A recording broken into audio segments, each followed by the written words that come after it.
This episode of Where Did the Road Go is brought to you in part by our Patreons. If you want to become a patron, go to wheredidtheroadgo.com. And now our show. Transmission start.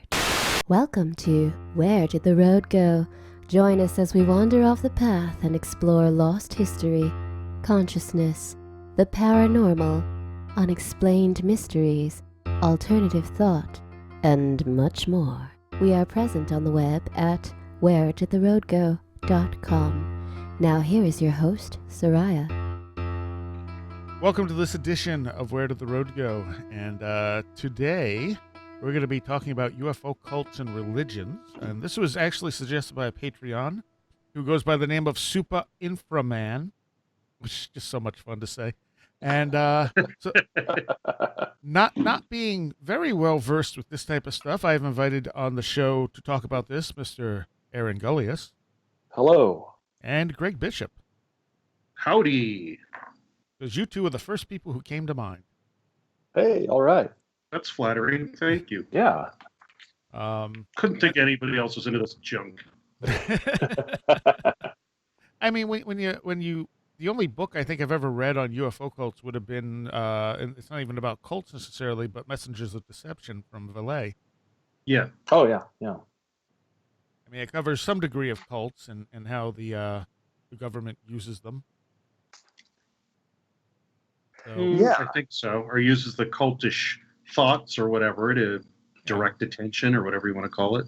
Yeah. I think that's the first place that I heard about the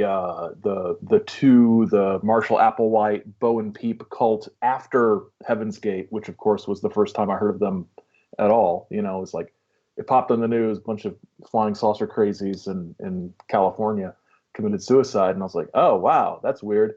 Wonder why nobody knew what they were. And turns out they've been around for decades. yeah. I think Messengers of Deception was probably the first place I read about them. Them I was aware of, because they did make the news. Yep. But I was into those weirdos for quite a while. I was talking to Aaron about it.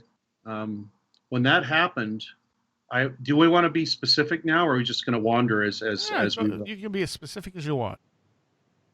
When that happened, I went down to the Seriah Society in Los Angeles here, George King's group.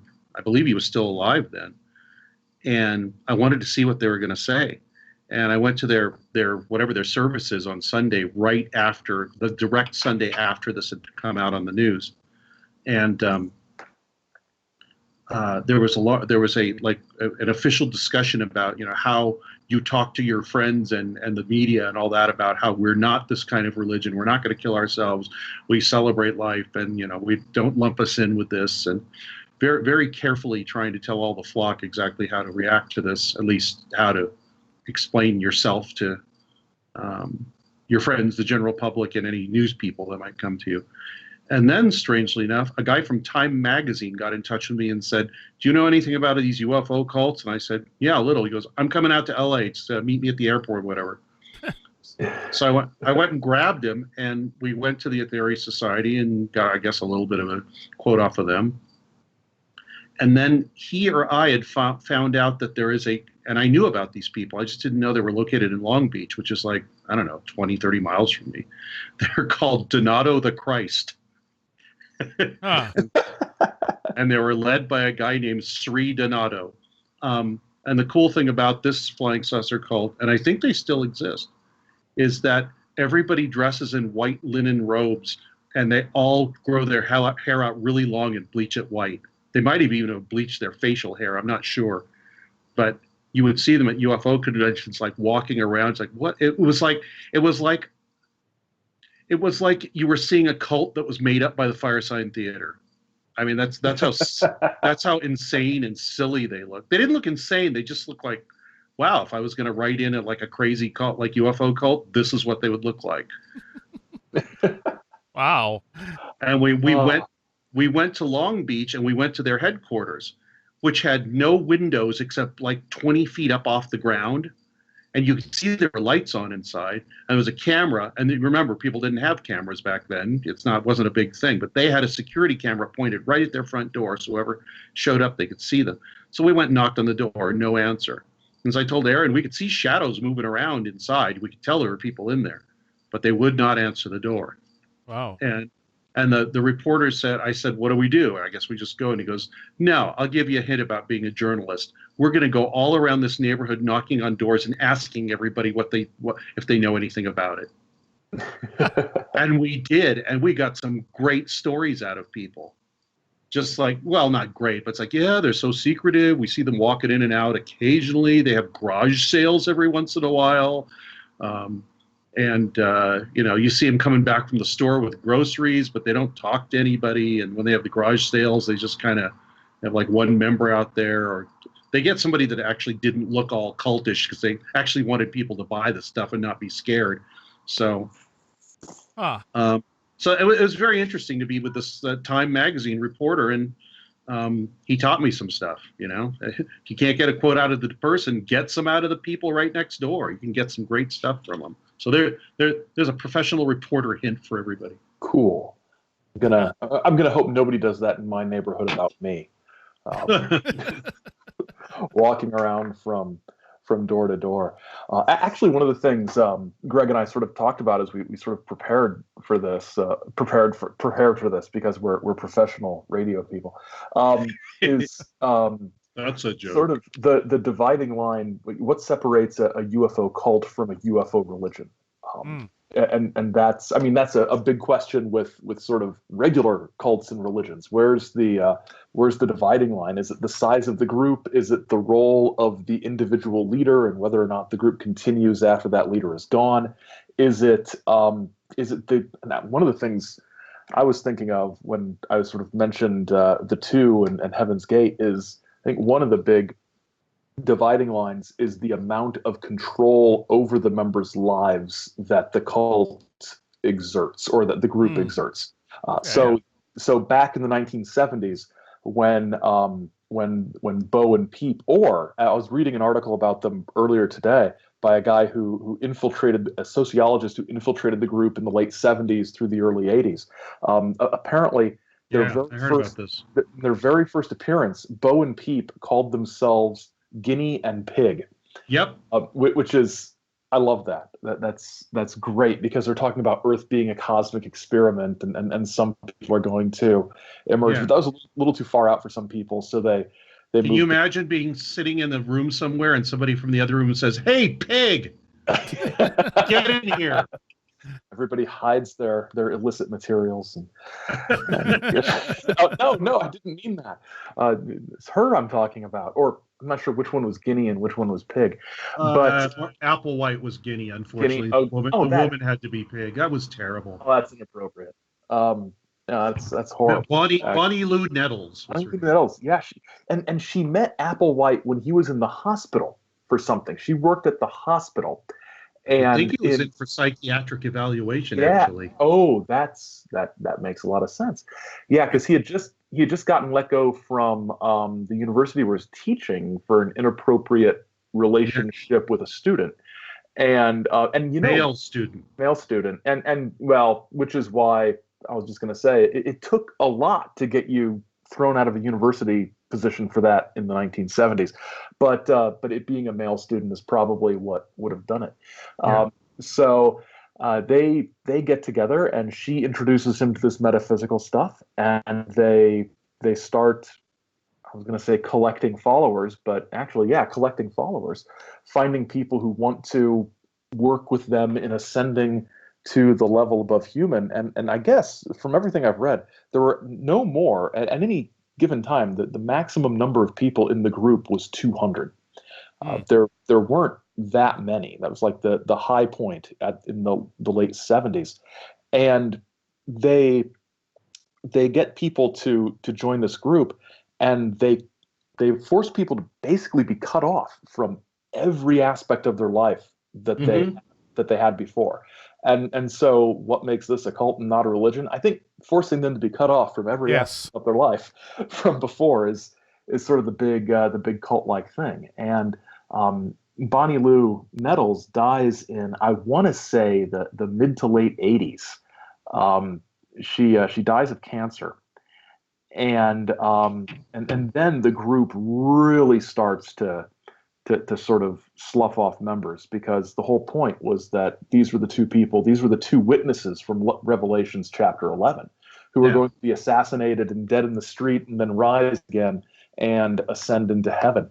And when she dies of cancer without being assassinated or rising from the dead, I mean, I think it's amazing. Well, it's not amazing. It's sort of a sign of the belief in the cult-like behavior that people stuck around at all. They lost a bunch, but a core group, a hardcore group, stays all the way until 1997 in March, end of March, when they have their exit. Exit. Yeah, I was trying to think of a way to they have their suicide. Sounds a little bit passive, but until they kill themselves.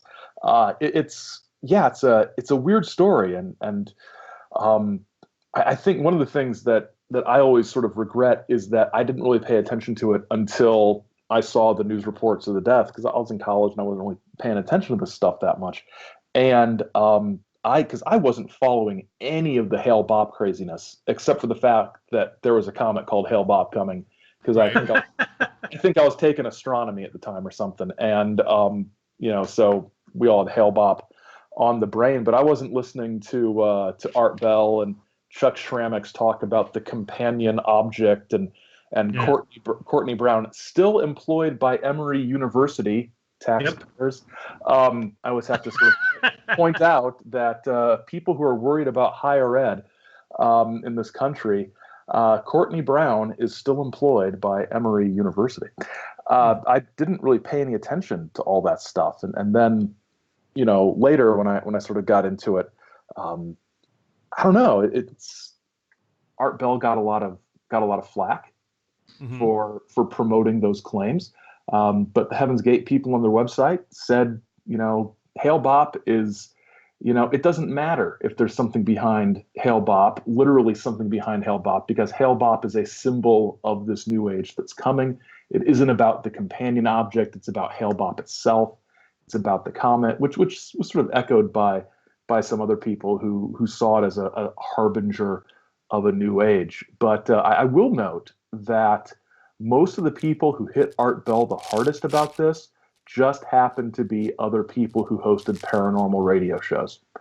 So a lot of the criticism came from his competitors, which sort of undermines it. What did annoy me was Art Bell saying that he and Whitley Strieber had broken the story about it all being a hoax, and that they were the real heroes who uncovered the hoax, after promoting the hoax. That was kind of Mario Pozzoglini, the alien writing guy that I used to know, he pointed out to me, which I thought was very interesting, and it never really came out in the news. The name of the comet was Hale Bopp. Think of what you can do with the letters in Bob. It's Bo and Peep. Oh my gosh! Wow. I never. Hail Bo Peep. Hail Bo Peep. Hail Bo Peep. Oh my gosh! You think that's why they seized on it? It might be. It never came out in the news. I don't remember anybody ever saying anything about it. Maybe they did. I didn't hear about it until Mario said, "Did you ever notice that this weird thing with the letters?" And I had the same reaction that Aaron and you just had, like, "What?" Yeah, holy crap! It would work better if there were two E's in Hale Bopp, but it's close enough for creeping me out. Yeah. Well, P is P P Peep. Peep. So. Oh, yeah. I guess if you just sort of, phonetically, yeah. Yeah, I mean, you could force anything into anything, but the fact is that that's very, you don't have to mess around with the letters too much to give some sort of weird cosmic significance to it. It's certainly more convincing than what most of the things people give cosmic significance to, Exactly. If Yeah. you take this number and then you add it to the other number, and then you take the number of the year that so and so was born, and then subtract it, and then let it marinate for 5 days, then you've got the exact same number that. So was the Heaven's Gate cult looking for a comet, or did the comet something they just latched onto in general? I think they latched onto it. Yeah. Applewhite did. Yeah, that's from everything I know about them. That's what it was. They were. It was a useful sign at a time when the group was diminished, and I think it was. I think Applewhite was becoming less and less sort of stable, and this was an opportunity. And what a lot of people say, oh, they had that website, and there's a lot of people nowadays, the kids these days take the internet for granted. And a website that extensive with all that stuff in 1996, including videos that they made that they put up on the web, that was amazing. What I didn't know until years later is that the group actually supported itself by running a web design business. Yes. Which is just, it sort of reminds me, I don't know if you guys ever watched Seinfeld, but when George was working for the Yankees, his boss got roped into this cult. That the cleaning service at Yankee Stadium was a cult, and I'm just imagining, oh my gosh, it's like Heaven's Gate, and I never picked up on that because it would have been about the same time. So throwing a cult in there as we hired these people, there might not be a connection, but I always sort of recognized that parallel after the fact. But yeah, they designed websites to support themselves. Had a nice house in it was Rancho Mirage. It was Rancho Mirage. I think North San Diego County. Oh, my 70-something-year-old mother, a few days after this, they live in San Diego. She said, and she never tells jokes. She told me a Heaven's Gate joke. Really? My 70-something-year-old mom. And she said, "Do you know they found another dead body that was that they missed when they went through when they first came through and got everybody out?" I said, "Oh yeah, where did they find it?" She said it was hiding. It was in the sink behind the comet, under the sink. Oh. My 70-something-year-old mom told me that joke. I could not believe it. I was floored. I think we were telling that joke in my dorm. Yeah, I don't know where she got it from, but my mom told me that joke. I was actually perversely proud of her for telling me that joke. That is awesome. Yes, absolutely. So, I mean, obviously the Heaven's Gate thing is a cult, not a religion.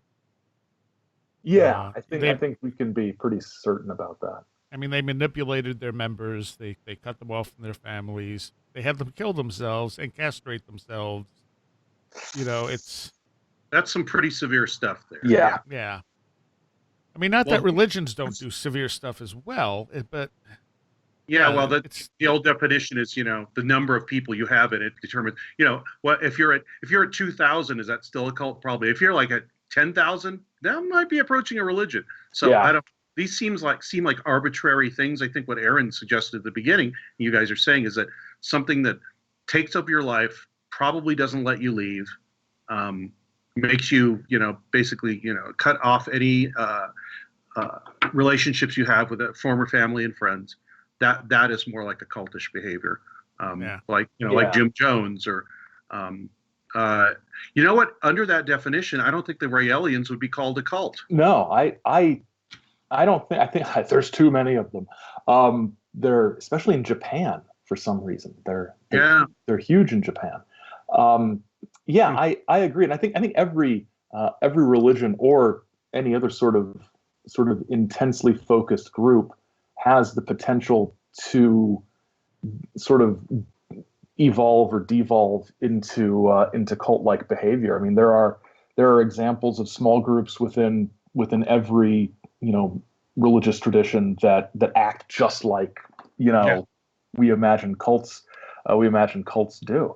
And I think, you know, yeah, it's a, I think how your ability to stop doing it, I think, is one of the deciding questions. You know, if you stop coming, are people cool with that, or do they, you know, say, well, we can't give you back your passport until you come back, or something, you know, Yeah. along those lines. They hold you hostage in some way. But the Raelians, I don't think can be considered a cult. And given the prevalence of ancient alien stuff that's out there, I'm not sure their ideas can be considered that sort of even out there within the UFO realm, because it all goes back to the Elohim, the Elohim creating humanity back at the beginning of time.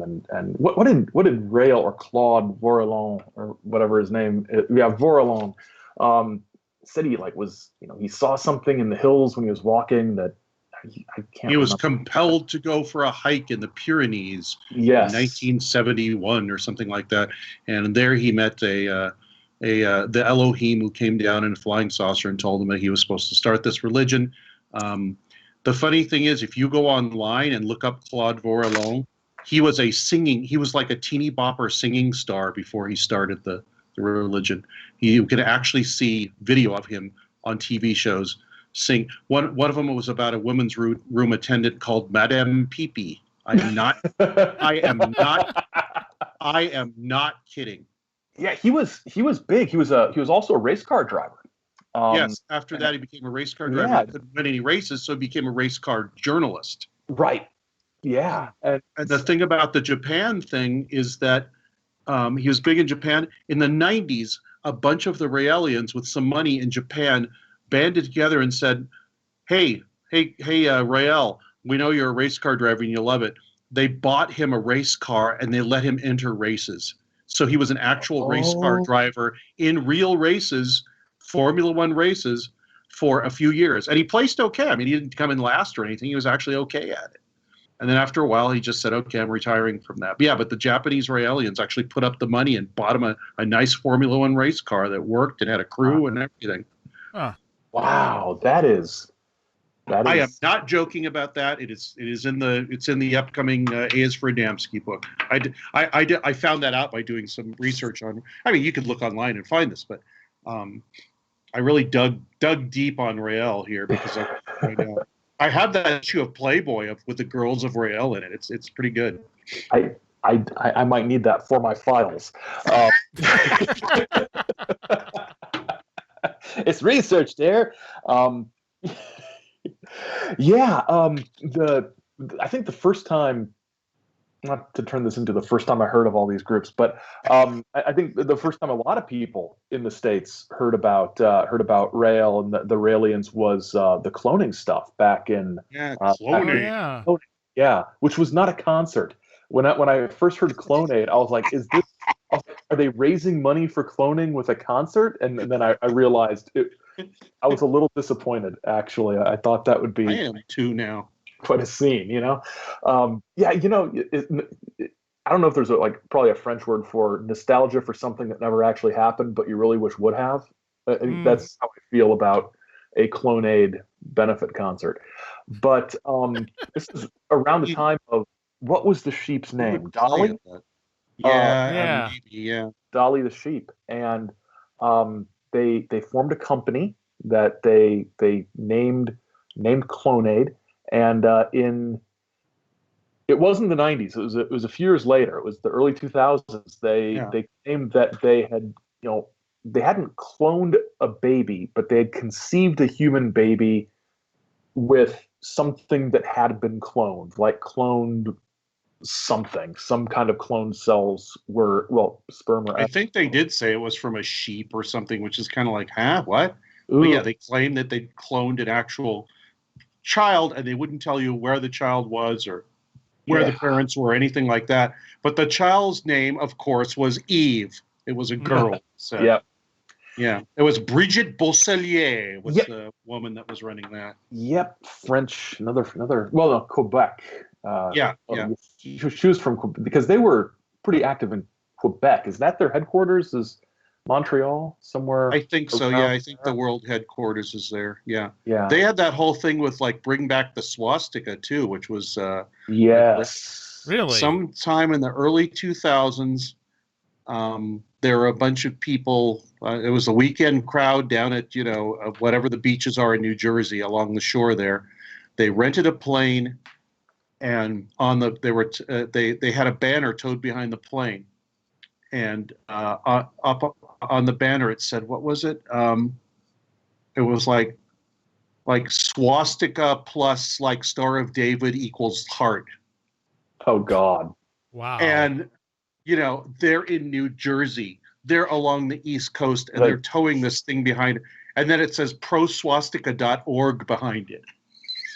oh, jeez. And I wrote it up, and what I said was, Rael might as well have hired a bunch of Nazis in hoods to parade down the main street of the town where this happened Oh, jeez. because of the reaction. People freaked the hell out. Well, sure. Yeah. What was their point? Like, what was their aim in doing that?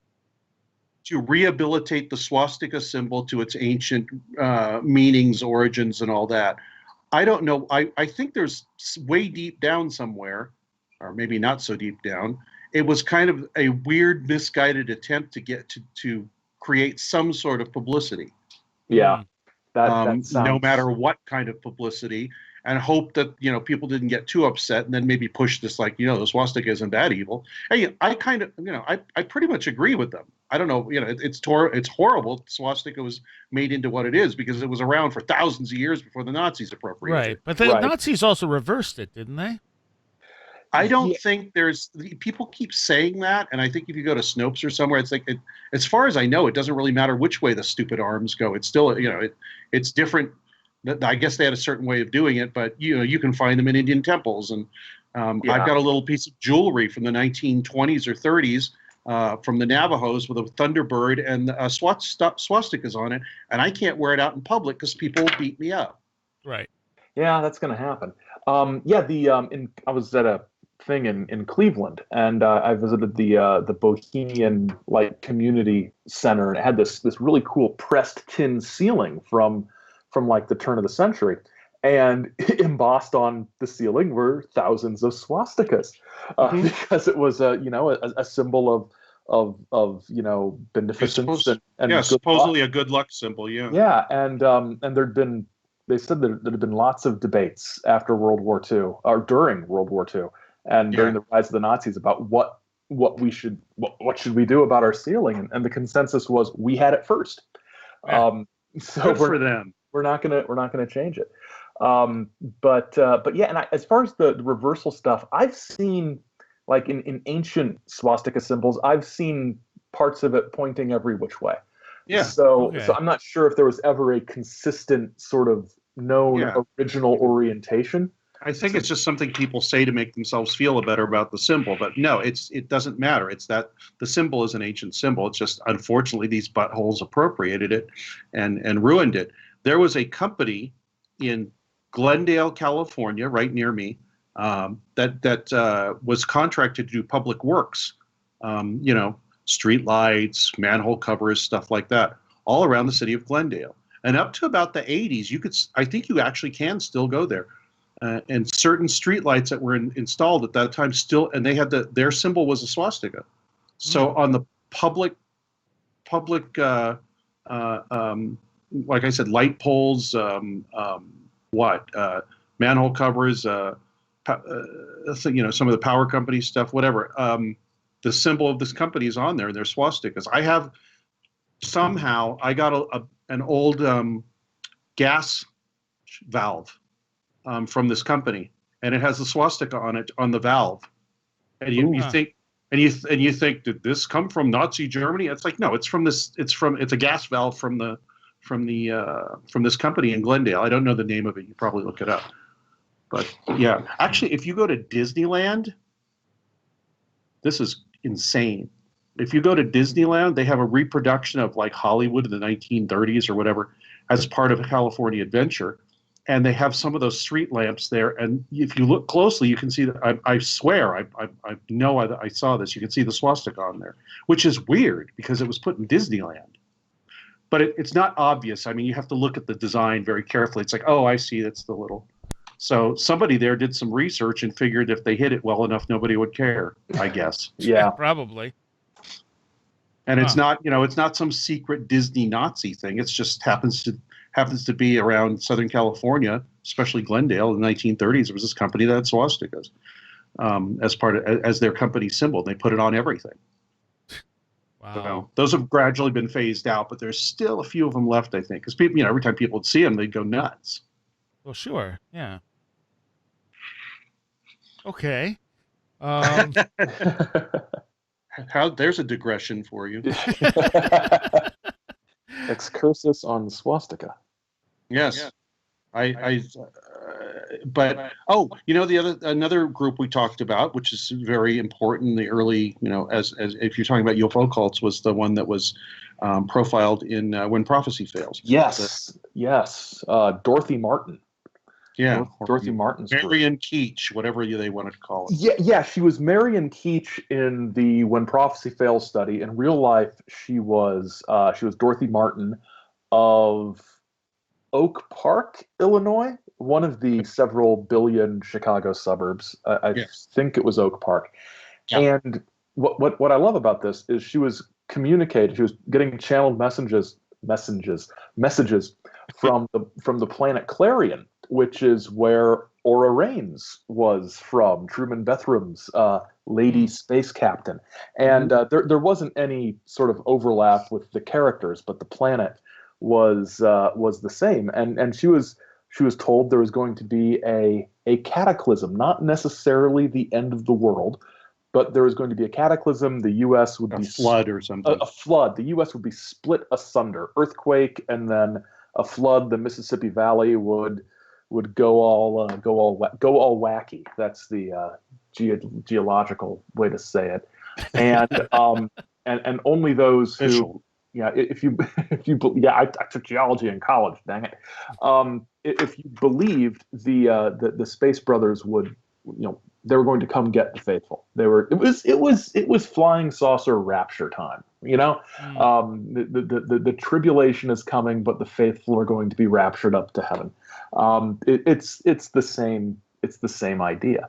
And so, very cult-like, people left their jobs in the Chicago area, all the way east. There were people in Pittsburgh who got involved in this, and all the way all across sort of the Great Lakes states. There was, this sort of exodus to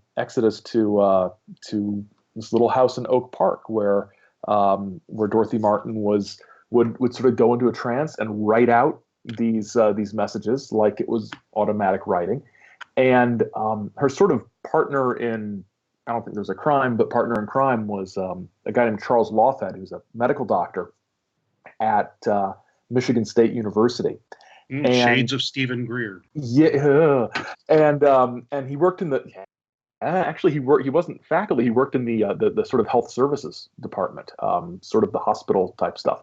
And he and his wife had a study group in the Episcopal Church, and they would talk to people. They would study like various religious traditions, and eventually they had to leave the church because it went from studying multiple religious traditions to studying really strange stuff that the church is like, yeah, can you do that at your house? Because it's a little strange. We're not quite sure we endorse this. So they had all these young people, and including the sociologists who were going to be writing this up in their book.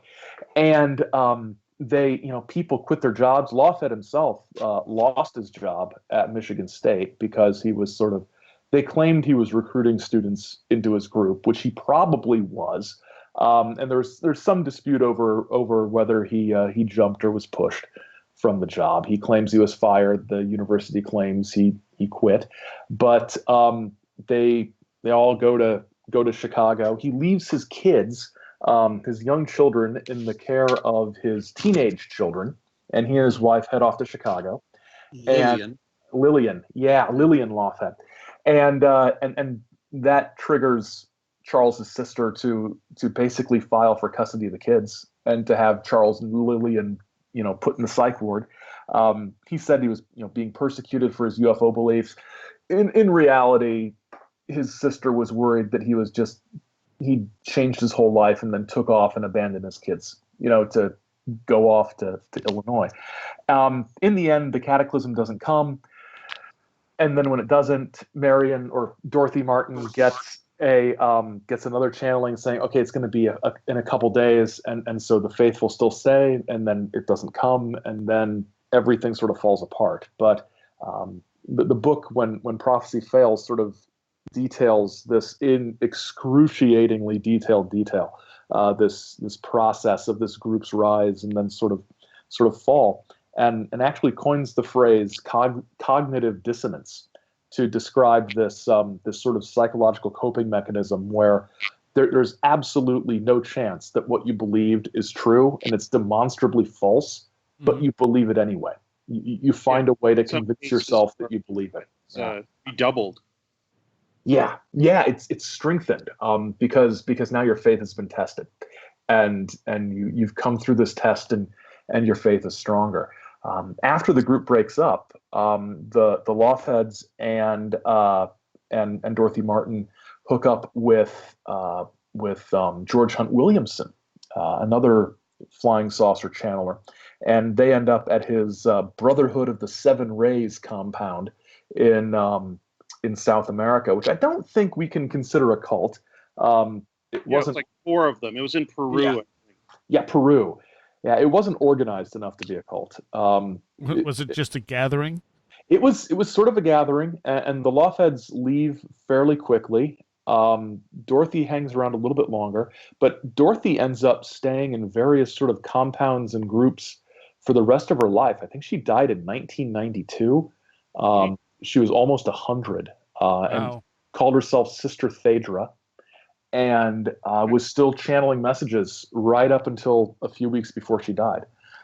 So she she never sort of lost that contact with whatever was communicating with her. But there are these people who had listened to her back in 1954 or whatever, who had quit their jobs and left their homes and busted up relationships because they were gonna be rescued before the disaster arrived, and then the disaster never arrived. They were left to pick up the pieces of all of this.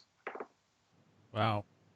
I used that quote at the end of Project Beta. There was one of the people in the group said something like, "I've left everything. I've given everything away.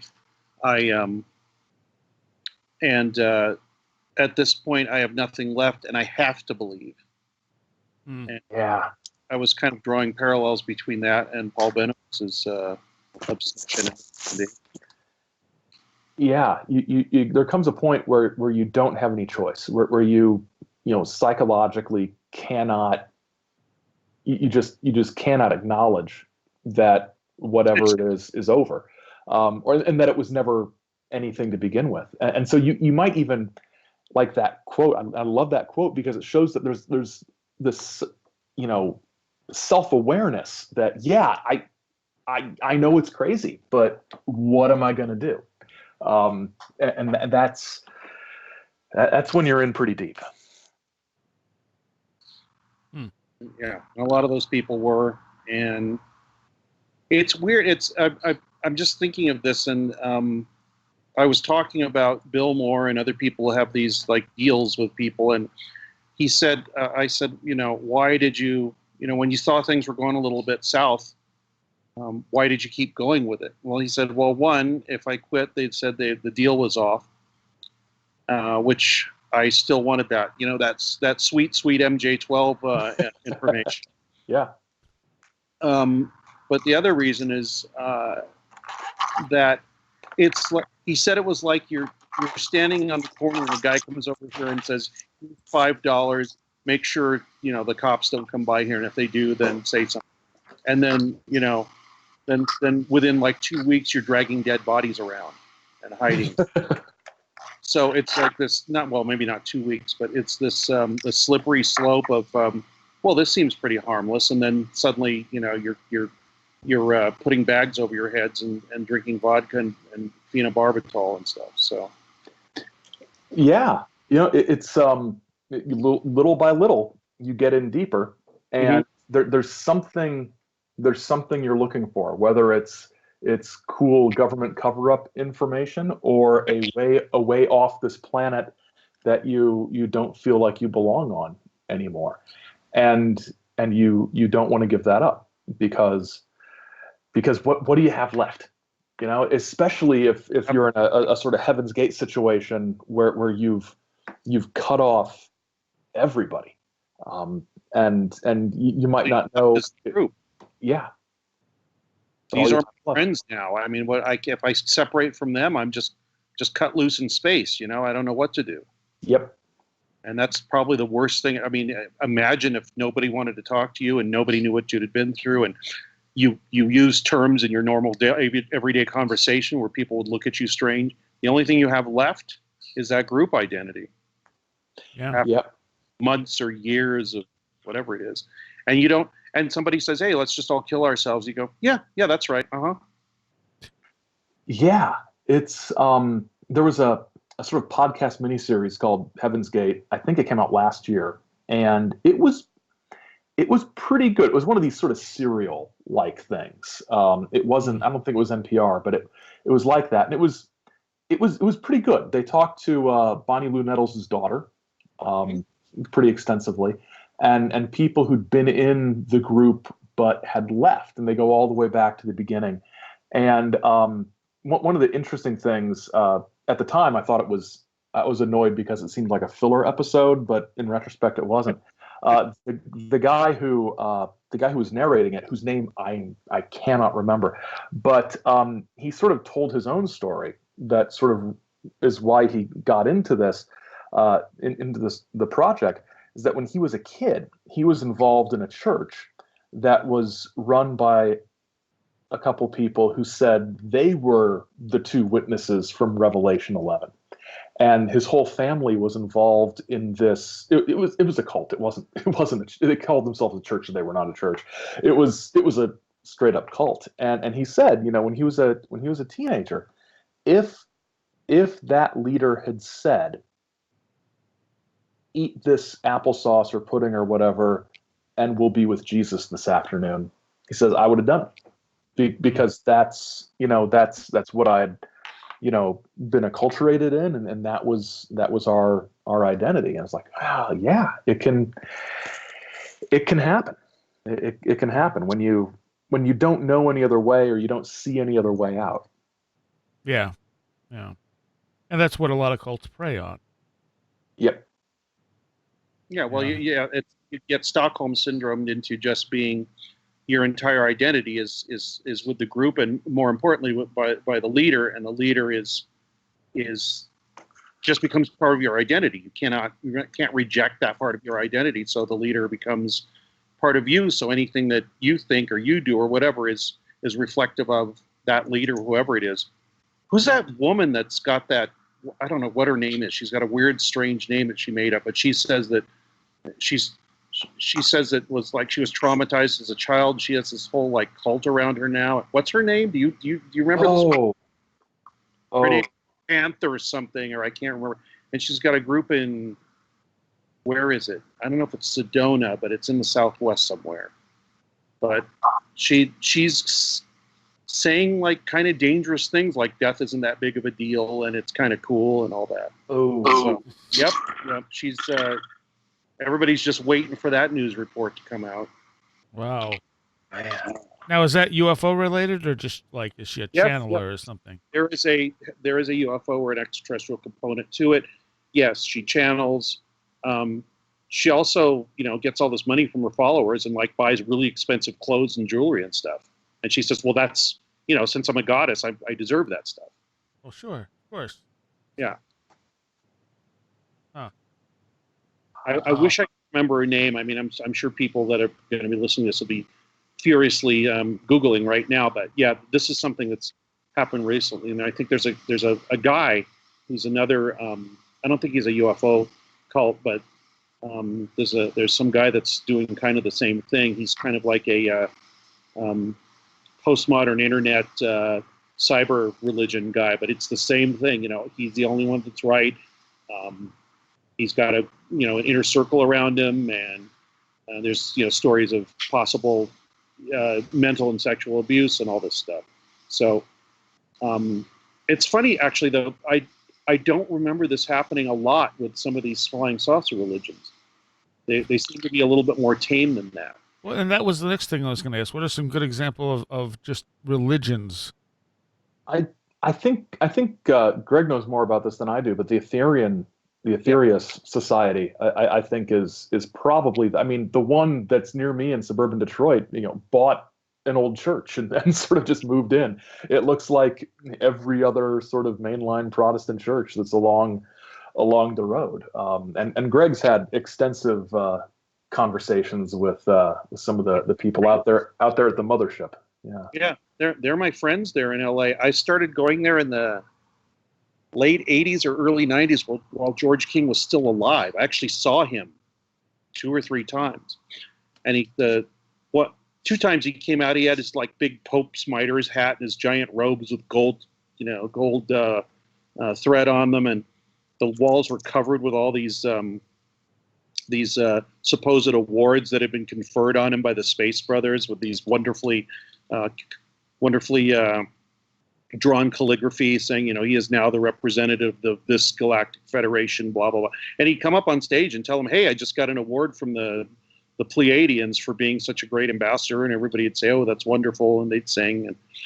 And what was that based out of? Well, they started in England, and I can't remember, in the early to mid 50s. George King was washing dishes at his apartment in London, and he said a voice told him that he was going to become the voice for interplanetary parliament, which of course he's from England. So the Galactic Federation is based on a parliamentary system of government.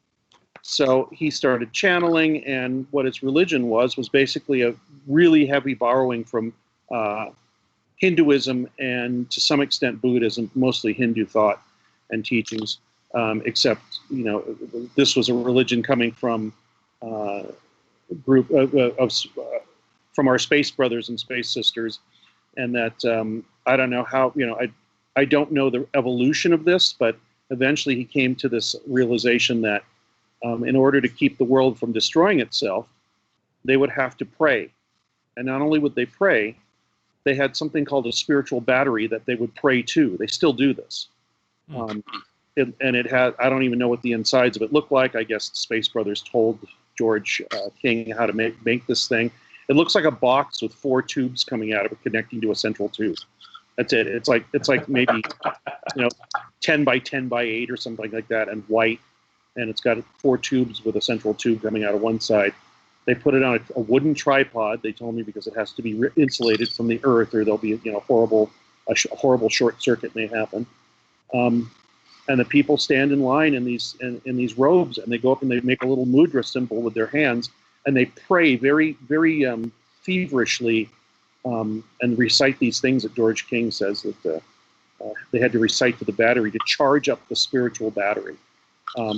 And everybody, I saw a few of these. You can still go down and see this. All you have to do is dress up nicely because it's a church, and they want you to be respectful. And you can sit in the back and watch them, praying feverishly at this box sitting on top of a wooden tripod. Then somebody comes in with white gloves when it's over, and somebody sits next to them with a little notebook and takes down the amount of prayer hours that have been put into the battery. Oh, that's great. And I asked one of the people there once, I said, how do you know how many hours? The guy said, it's a very complicated system of when we did it, how, and a very important component was how passionately the person prayed to the battery while they were doing it. Oh, wow. That's interesting. And they had a little notebook, and they would write little numbers in it saying, so-and-so did Blessed Are the Peacemakers, and that put in 50 prayer hours into the battery. And then they would take this thing and supposedly upload that power to a satellite that was orbiting the Earth called, I think it was called, I think it was just called Satellite Number 1. Of course. There's a model of it at the Aetherius headquarters, and it looks like a gray egg with a acrylic window in it. And it's in the ceiling of, if you go into their temple, it's mounted on the ceiling, and it's in a hollow in the ceiling, and there's a little, like, saying some sort of blessing written around the hollow, around the circle in the ceiling where the model of satellite number 1 is. So they send this prayer power up to this satellite, and it is distributed throughout the Earth to keep wars and things from happening. And anytime anytime something in the news indicates that somebody has made a peace treaty or whatever, they say, "Oh God, great! The prayer battery has worked, and we've contributed to world peace." And it sounds delusional and silly, but they're well-meaning. They treat you nicely. They don't tell people that what they can and can't do. If people want to leave, they let them leave. And every time I've been there, they've been unfailingly polite and nice to me. They've never asked me to join. They don't proselytize to me. And so that increases my love for them exponentially, because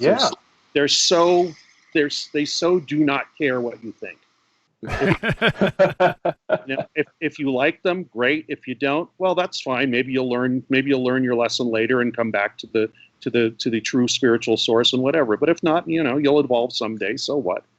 You know what? If you sincerely believe what you believe, you don't have to work people over. You don't. If you believe you're right, you don't have to yell at them that you're right. So yeah, that's a good attitude. I have a very special place in my heart for the Aetherius Society because of that. Also, I went there one time and I was watching the spiritual battery charging. George King came out in his pajamas. Oh. They were charging the spiritual battery, and he said, all I remember, he seemed to be annoyed that it was so loud. I think he was trying to go to sleep. So he came up and grabbed one of the acolytes and grabbed his hand and told him, the first thing he said was, "Don't yell at it like a lot of friggin' idiots." And he's came up and grabbed somebody's hand and said, "You can do this, and and you don't have to yell." And because I think he was just trying to get a good night's sleep, and they were just praying too loud. And so he's, and he finished, and everybody bowing, "Thank you, Master, thank you, Master, thank you, Master," as he went, and he's like, "Ah," and he went back to bed. George King's Contactee books. I've got the one I have an original copy of is called "You Are Responsible" with an exclamation point, and it's got a great cover. But one of my favorite things about George King's Contact books is that, unlike a lot of other Contact books, it's written like an actual good story. There's actually a space battle or two in I think in his first one. So there's ray guns and stuff, and you don't see ray guns in George Adamski books or whatever. But George King, he'll give you a show. They're fun books, and he sort of lays out. He doesn't. I don't know if he talks about the spiritual battery in the earliest books. I think that was sort of a later development. But all the basic ideas are there. And he was a master of yoga, various yoga forms back in the 1950s when that was not something that all over the walls in the chapel there of him sitting out in nature with his legs all crossed and meditating. There's also pictures of, apparently they would go to power spots on the Earth and do the prayer battery charging, because that would increase the prayer battery effectiveness. And one of them was on Mount Baldy in California, strangely enough, right within an hour's drive of the Aetherius headquarters there in Hollywood. They're right near Hollywood Boulevard. They're literally, I think they're 4 miles from me. There was a guy that was the head guy right under George King. His name was Alan Mosley, no relation to Jim Mosley. And it's a British guy. Every time I'd go over there, he goes, "Hello, Greg, how are you doing?" and I'd give him a copy of my magazine, and he was into it. We would talk about UFO sightings and like the latest UFO news because they were a flying saucer religion, but the guy really was into UFO stuff, apart from being, having it be basically the main part of his religion. Wow, did you hear about this Area 51, Greg? What do you know about that? We talk about these things. Always a nice guy. Never tried to, he never asked me for money, never asked me to come to services, never asked me to convert. He didn't care. He just liked hanging out. And maybe that's part of it too. Like the religion aspect is the more less, is not harmful necessarily, as opposed to the cult versions being harmful to the people involved. Yeah, another, I think, harmless and fairly, innocuous, but even better and more theatrical cult is the Unarius people in San Diego, and they still exist too. I mean, they're diminished because Ruth Norman, who was one of the founders, died in, I can't remember when she died, but they had a prophecy fails. They said that in 2001 the Space Brothers were going to land, so they bought a piece of property outside of San Diego. Put a big sign up that said "Welcome Space Brothers" on it, and they went out the night this was supposed to happen. Of course, nothing happened, and they said, "Well, the world." What do you think they said, Aaron? Mankind is ready. Yeah. So I can never remember the cool lines. Yeah, well, this is like a lot of the, if something doesn't happen or the prophecy said it doesn't come true, the leader gets the message from the space people. It's like, nope, you're not ready yet. Right. You could have lived forever on the pleasure saucers, but you screwed up. You're not ready yet. You're gonna have to wait another 10 years. Stuff like that. Yep. They had a pleasure saucers. They made a movie, didn't they, Greg? Yes, called The Arrival. The Arrival. And when I went there in 1988, you kids, to write my first article about any UFO thing ever, they showed me this movie on a 3/4-inch tape machine. And it was produced very nicely. They had nice equipment. The thing about George King and Ruth and Ernest Norman, they did not live extravagantly on the money from the religion. They had a modest house. She bought a used Cadillac and painted it, like it said, "Welcome Space Brothers," and there's a big flying saucer bolted to the top of it. But they didn't, I don't think they took advantage of their followers, really, it's kind of cool. But what was I talking about? The Arrival? Oh, yeah, the movie. Yeah, so I sidetracked myself.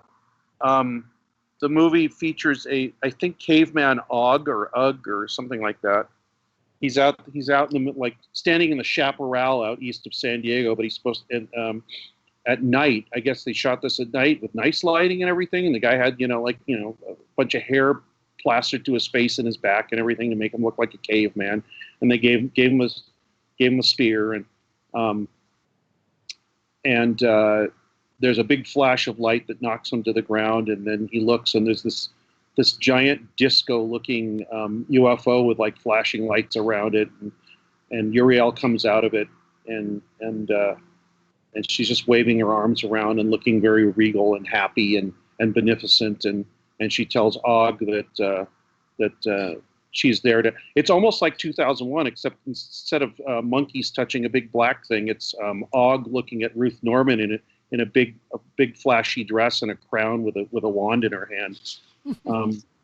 It's one of the, and it, as the cheese factor is high, but it's also, I don't know, there's a special place in my heart for weird, honest things like that, for the same reason I like weird music, because there's just an honesty there. Even though people consider it crazy or whatever, but it's totally harmless. It appeals to the best nature of people, and they're just trying to give a message of brotherly love, which is what most of these space religions at least started out as. Yeah, and one thing that you mentioned with a while ago, the guy walking on Mount Baldy, and then Claude Vorlon in the mountains in France, the Pyrenees. I think it was the Pyrenees. Yeah. The sort of going back way back to the beginning, because I wanted to talk about this guy, a guy named Guy Ballard. Oh yes. who he and his wife founded the IM. I forget what they call it. It's not like the IM organization, but it's something like that. And he was walking. I am, or the I am movement. Yeah, something like that. And They're the with the just called IM the the IM magazine I yeah am. Or, the IM activity. That's what it's called. I was searching the IM activity. So Guy Ballard back in the 30s, I think, is walking around on Mount Shasta, which, if you're going to do weird New Age stuff, Mount Shasta is the place to do it. And this is Right. probably where a lot of the sort of connection of Mount Shasta with that sort of thing probably begins. But he receives a message from Saint Germain, the ageless ascended master who lived for hundreds of years or something, then ascended to the heavens. And it was the 30s, and they had hundreds of local groups. They had at one point in the 1930s, late 30s, about 1 million people belonging to these IM groups, learning about basically theosophical ideas, sort of updated theosophical society stuff. Hmm. And what connects it to UFO stuff is that a lot of the early contactees, like George Adamski and especially George Hunt Williamson, were very well versed in theosophical ideas, and there were these ascended masters who were in Shangri-La or Shambhala or whatever, guiding humanity. They took this idea and they sort of said, well, yeah, that's true, but really they're from outer space. They're not just up there in the clouds, they're above the clouds, they're among the stars. And by the 1980s and 1990s, Saint Germain becomes more than just an ascended master. He's out there hanging out with Ashtar and the space command, the space force, that's surrounding the planet and protecting us from the bad aliens. So a lot of these early sort of spiritualist and theosophical ideas get absorbed into UFO, into the UFO contact movement. And Adamski he never started a cult or a religion, but his cosmic philosophy books, they were like it was like a spiritual discipline that he promoted as well. What I think that Aaron was gearing towards, and I wanted to mention, is that there's also a very heavy component, especially with Williamson, coming out of the William Dudley Pelley stuff. Yes. Yeah, and the silver shirts and the kind of, it was basically American fascist organization in the 30s. He got put in jail for plotting against the United States government Really? prior to World War II. But during when he was putting out this magazine called Valor in the 1930s, for a while, maybe it was early 40s. Anyway, for a while, Williamson was writing for or I think editing that magazine. So he came from a kind of a right-wing fascist kind of viewpoint of the universe, and how that all these space brothers were of course perfect Aryan white people. That is still a very heavy thread, especially recently in people's ideas about aliens or whatever they are, or how perfect they are, or what they can teach us, or whatever. Williamson was heavy into that for a while, and I think when he struck off on his own after splitting off from Adamski, he kind of toned that down just a little bit, but it was always present in his stuff. Yeah, he worked for Valor in the 1950s, and so it was after Pelley got out of prison, right? And he started up Valor, and he basically part of his sentence for, I think it was sedition, is what he's convicted of, is that he could do nothing that had any political overtones at all. That was part of the deal. And so Valor was very much a spiritualist magazine. They really focused towards that. He wrote a book in 1950 called Star Visitors or Star Guests, something like that. And it was Soulcraft was the organization he started after he got out of prison, and in Noblesville, Indiana, which then was a pretty tiny town. Now it's sort of suburban Indianapolis, but I keep wanting to go down there and find some trace of him, but I don't think there's much left. But he was there in Indiana publishing this stuff, and there's some debate about exactly when Williamson was involved with Pelly, to what extent, in relation to when he was doing his UFO stuff, because Jerry Clark in his UFO encyclopedia, makes these links between Williamson and Pelly, and says, it all fed into Williamson's UFO stuff. There's a newish autobiography that came out a couple years ago in Italy and was translated into English, and it's I think a little maybe too sympathetic to Williamson. It's Oh yes, I've seen that biography. yeah, it's actually really interesting because they've actually done a lot of archival stuff and a lot of stuff about sort of justifying his use of the word professor to describe himself, and a lot of that sort of, well, his academic credentials. There's a whole chapter on that, and I'm like, nobody cares, nobody cares that a guy 70 years ago called himself professor fraudulent. Well, some people care, but they're sad. But it's like, We don't speak of those people. they're no fun. But it's he says that Williamson had already had his contacts before he started working with Pelly, and so it's a convoluted thing, and there aren't a lot of records, and the books that are out there are either sort of hypercritical of Williamson, like Clark's encyclopedia kind of is, or they're like sort of Williamson fanboys, like this biography sort of tends toward. But yeah, Greg's right. There's absolutely a connection between the sort of far right groups and especially some of the racial ideas, and linking extraterrestrial groups to racial and ethnic groups here on Earth. It's still going on. I heard an interview with a guy, some guy who claimed to have worked for NASA, who said that the Aryan race on Earth is actually, they were star seeds from the planet Aldebaran. So so it's still out there. Okay. With the contactees, do you think those formed cults, or would they fall more into the harmless religion stuff? I think they were I think they were neither. I think a lot of the groups, the contactee groups, tended to be loose coalitions of.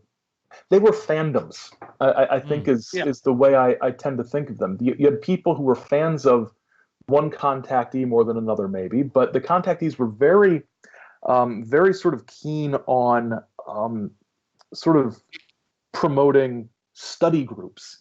Get a bunch of friends together and read my books and my newsletter and talk about the ideas. And sometimes give a talk and you all give me like $5 or $3, whatever. Right. And sometimes these were very, very sort of loosely organized. Just like, hey, why not just start a group in your area? I'm not going to do anything for you, but you all need to buy my book. To something like Dan Fry, who had his organization called Understanding, and a newsletter called Understanding, and a lot of subscribers and readers to that newsletter. And he talked about his idea, the Space Brothers ideas of love and how the universe was, and how we should all act. And it wasn't, you didn't devote yourself to Dan Fry, but you studied the ideas that Dan Fry talked about.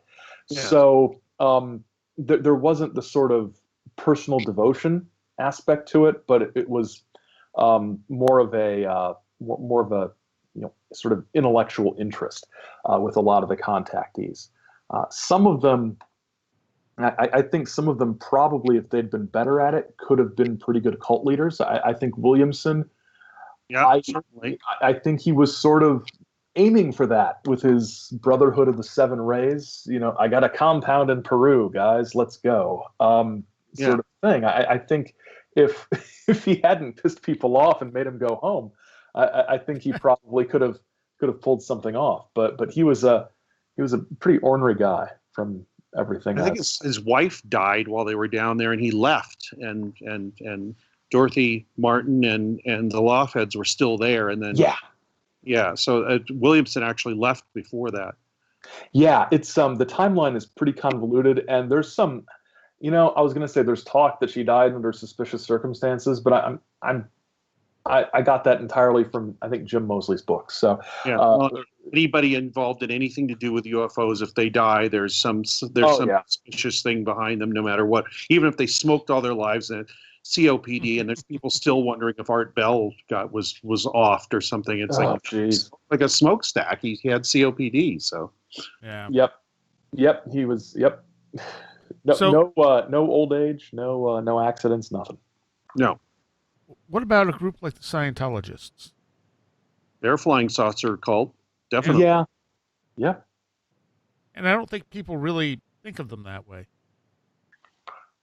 No, I guess it's too big to be thought of that way, and plus they don't push that part of it until South Park started pointing out when they had the thing where there's that animation with this is what Scientologists actually believe. Yep. It wasn't really a thing. The Xenu or whatever you want to call it wasn't actually a thing until the South Park dudes pointed it out, and then it became known, very widely that there's a huge like outer space flying saucer religion component to L. Ron Hubbard, who, of course, borrowed a lot of stuff from Parsons, and I wonder how they're going to treat that show, that new show. But borrowed a lot of stuff from Parsons and Crowley, and also he was a science fiction writer, so I think I'm sure he was, I think in his heart of hearts he knew he made all this crap up, but convinced himself, like a lot of the contactees, that maybe the inspiration for what all of these strange stories about all the bad souls being sent here on 737s or whatever the hell it was, to this planet was divinely inspired in some way, and it wasn't really fiction. It might have been what really happened. So, and the Scientologists really downplay that part. They still do. play it, I think, but they're going out of business now because they've had people turn on them, and you can't erase internet, so. Really, I didn't realize they were having issues. Oh yeah, I think their membership is down. I think, like I said, mainly because celebrities have turned against them, and also they used to be able to buy up all the books that were against them. But you can't do that on the internet. You can't just go and take stuff off the internet. So people can read this stuff all over the place now. And they're fighting back in interesting ways. One thing that I've seen, and this confused the heck out of me when I first saw it, but I was on Facebook, and the Facebook ads show up in the timeline, and it was something innocuous but inflammatory, like the truth about celebrities or something like that, and it was basically going after like Leah Remini and other celebrities who had left Scientology and sort of saying, can we really trust what they say? And it was like, wait a minute, this is a Scientologist hit piece. Yeah, it's a Scientology troll farm. Yeah. It's which is unsurprising in some ways, but yeah, what I would like to know, and I have no idea where to find this information, is what kind of movement has there been between people who were part of Scientology and people who maybe have moved laterally into Raelianism or something like that? What kind of, inter-flying saucer religion conversion rates are, that would be interesting to me, because when I was looking at Raelianism, it's pretty low, but maybe I'd be surprised. See, that's the thing. I have no idea what it would be. There was a surprisingly high amount of people who'd converted from Mormonism, the LDS Church, to Raelianism. At least I thought it was surprisingly high. And then when you think about it, it's like, well, ancient space beings creating humanity, planets out there, yeah, I can see how people from, especially people who sort of the fundamentalist Mormons who, will talk to you about the planet Kobol and things Yeah. like that. I can see, the idea of the Elohim of Raelianism sort of appealing. But they also had high profile converts from like bishops from Catholicism to Raelianism. So who knows? Hey, there's a lot more sleeping with the hot women in Yes. Raelianism than there are in Catholicism. So If I've been a Catholic bishop, for 30 years, Raelianism, and I'm hanging out in Montreal and I'm seeing all these Raelian women walking around, it's like, oh, being tested. Yeah. I could see that. Yeah. Would Scientology be the biggest UFO cult, do you think? Oh, I think so. It's if not, it's probably pretty close to. Probably a tie with the Raelian movement. Yeah, I think Or not a tie, but similar numbers. It's just that the Raelians don't have as much of a publicity wing or the notoriety, that where people they're under the microscope, except when they do things like tow big banners that say pro swastika. Right. Yeah. I think Scientology has a bigger footprint. I think you go to any major city and you will see Scientology literature sort of around. I was in Vancouver last year, and I was really surprised at how much Scientology literature was just sort of in little racks on streetlight posts on corners and things like that. And maybe it was a Vancouver thing or or a particularly virulent group that just was really into putting up posters. But I took one of everything that I could find, and I have it somewhere in my office. Pamphlets. Yeah. Some of them were pretty substantial. But all about how you could get tested. That makes it sound kind of unsavory, but how that you could do the sort of tests. Personality test. Yeah. Right. So do you think Hubbard believed any of the stuff that he put out there? Or do you think it just became a control mechanism for him to make money? I'm not sure. I think it's what's it called? A ecosystem of its own. Yeah. That he, just like many people that start these things, like, well, this sounds good, and 10 years later, it's the rock bottom, the truth. I think that's how it happened. Yeah. Also, he was an extremely strange person personally too. So, I think eccentric is a nice word for what I've heard. Yeah, he was weird. Read L. Ron Hubbard, Messiah or Madman. That's a good one. Okay. I think that's written by one of Hubbard's children or illegitimate children or something. His name actually Hubbard. I think that's the name of the actual book. There's 2 or 3 Scientology exposés, which I have. I also have, and you can't really find them anymore, was official Scientology literature. I almost got a e-meter, but they clamped down on eBay for selling those things within a few weeks after I missed the final bid on an e-meter. Why did they clamp down on eBay? How did they clamp down on eBay for something like that? Because they went to eBay and said this is proprietary equipment and nobody should be selling it, and they're illegally selling it, and we have the copyright on it, and it's not to be sold by private entities. I see. Yeah. So I missed one. Richard Metzger, who used to run in Disinfo, had one, so we were playing with it one night at his apartment in New York City, and I actually went to one of the booksellers conventions in LA years ago, and the Scientologists had the biggest, most elaborate setup. Part of it was for Scientology books, but the other part of it was selling L. Ron Hubbard science fiction novels. But they had e-meters there, and they hooked me up. They said, "You want an e-meter test?" And I was like, "Sure, why not?" So, and they tested me, and they said, "You have this and this and this and this," and I said, "It's galvanic skin response. It's basically just a lie detector." No, this is based on concepts that are thousands of years old. You're completely wrong. It's like, no, man, it's measuring your sweat. I was going to ask you if you knew what it was actually doing. As far as I know, it just measures the conductivity of your skin, like like one part of the lie detector does. And if you sweat, the conductivity goes up. So, liar, So that's what it said. And they got extremely upset when I started pushing that on. It's like, no, it's a lie detector. It is not a lie detector. It's based on spiritual principles and that. Interesting. All right. We are almost out of time. Aaron. Yeah. Tell us about your podcast. I got a podcast. It's an excellent podcast. A really excellent podcast. Thanks. I'm jealous it's such an excellent, wonderful podcast. Well, thank you. It's called The Saucer Life, and you can find it everywhere you find podcasts and at saucerlife.com for old episodes and show notes and stuff. And what we do, the royal we. Well, I actually do have some people doing voices from time to time.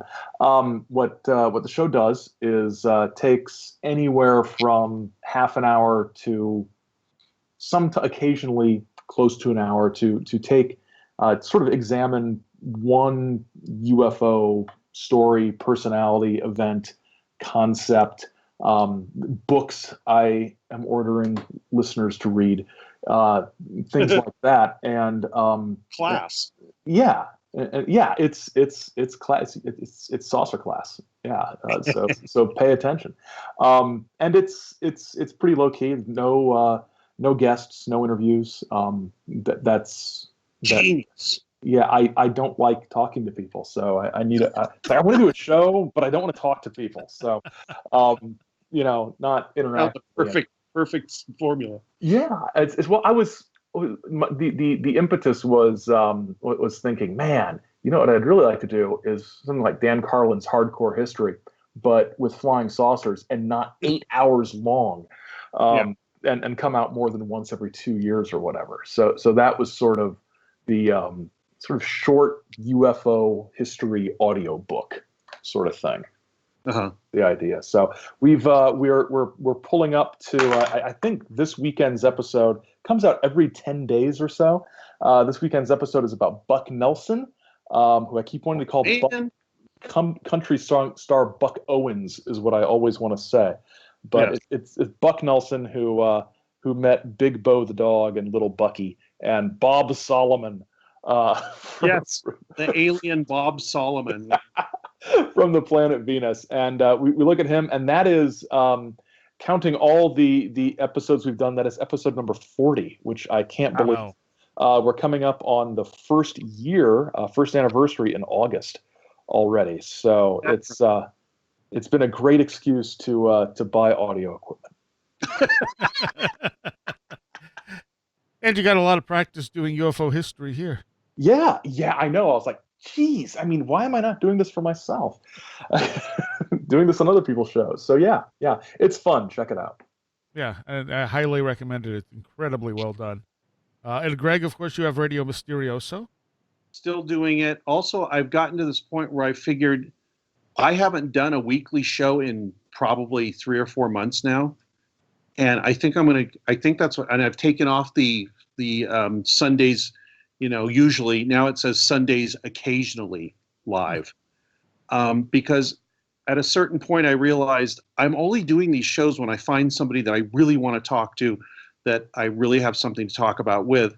The next one actually is going to be with David Perkins, whose house I'm staying at right now. David's standing like 10 feet from me.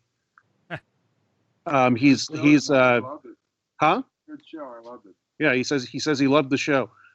He's actually Chris O'Brien's mentor and co-author and what? Partner in crime. Yes. Yeah. And so I'm staying at his house right now, and he's very graciously let me do this interview and use his Wi-Fi and all that. And he said he enjoyed the show. So yeah. So tomorrow we're going to record a segment or a show, and that will be posted fairly soon. All right, and that's where? At RadioMysterioso.com. Thank you.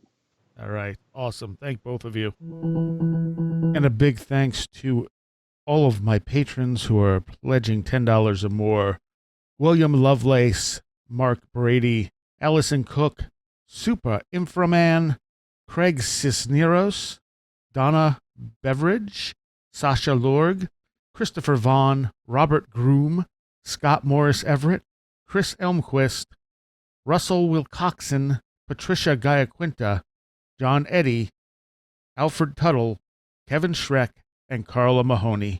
Thank you guys so much for the extra help, but thanks to all my patrons as well, because everything counts, and it really does help keep this show going. I appreciate it a whole lot. Thank you. All right, I hope you enjoyed that. There will be an extra segment from that available to Patreons later in the week. We covered something else. I know at the moment it's escaping me, but we had one more thing I wanted to cover, so we did that as a Patreon-only segment, and you can become a patron, at the website for like $3. So if you want to hear extra stuff and support the show, that's the way to do it. I'll see you next time. You have been listening to Where Did the Road Go? This show is made possible in part from our Patreons, and we thank you and everyone listening for helping us continue this exploration of the strange. You can always find everything Where Did the Road Go related at www.wheredidtheroadgo.com. And thank you so much for your support.